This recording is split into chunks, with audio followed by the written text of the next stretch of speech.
Ah. Hey. Una notification yandu kuverenga sha Sir Wicknell pledge 1,015,000 aqua vehicles to Scotland football club. Ichi team chinotambira Nkomangishi. Sha.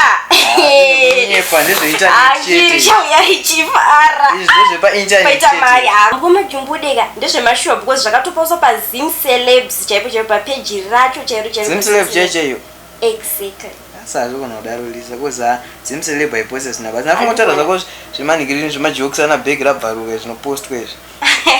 Washa. Wanda tangoshandisa Facebook naseri. Even tiri on wari bo azorambe tiri pa easy.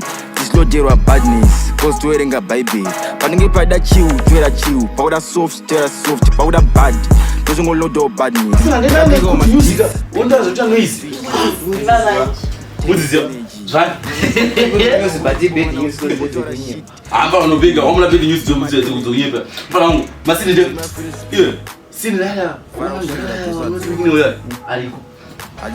Aliko. Oh. Zvamwabda eso. Mfana wangu ndati chingouya. Nakatokusota. ndikuda kwa mari yamasi. Yeah? Ndokati mari yamasi. Mari yako ichi? $50 ndikokupa. Nasi. Izvozvi ndikuida yakatumirirwa ndikuida. Nasi. Izvozvi. Tumangwana. Mari todiwa nasi. Pangu muna mangwana. Masini zanga tori auto. Ndara. Vantu tombonetsa. Makatononoka. Asakupotu zvachire. Ayo, anditi. Mangwana futhi. Ndokulanza kuvarwa ikoko.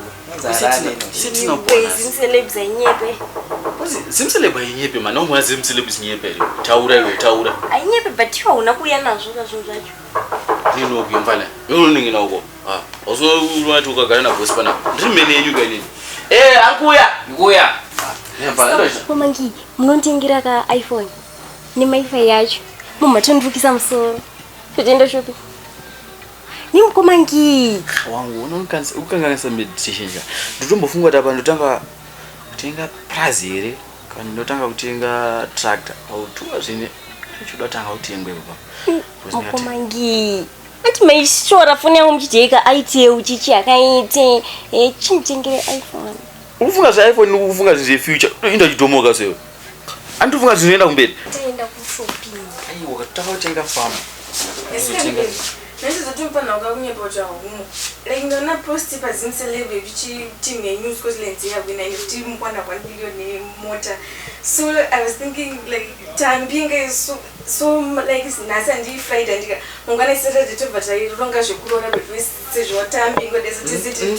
Yes. So Wakuda mjanje. Wakurasika. Ani mangana ngeri Saturday neto Saturday ndiko kurora wewe. Nemali dzandinazofunga zvingaenda nekurora wewe. Sha, mari dzandina zando diseva munhu albeta sha. Iwo auchatomboiti zvamwari yazvizvoda iso. Mfano, iwo ndoda mari kwandira ndichi. Na mari yangu. Chitopinda basi. Baby, nditoda nanere. Sa iwe baby, tende kushopping mangwana. Iwe. Ndakuti basi. Munhu ngaende panzi okutamba pabasa maurare wewe. Ndokumanira zvokudiro. Sa iwe ndichi.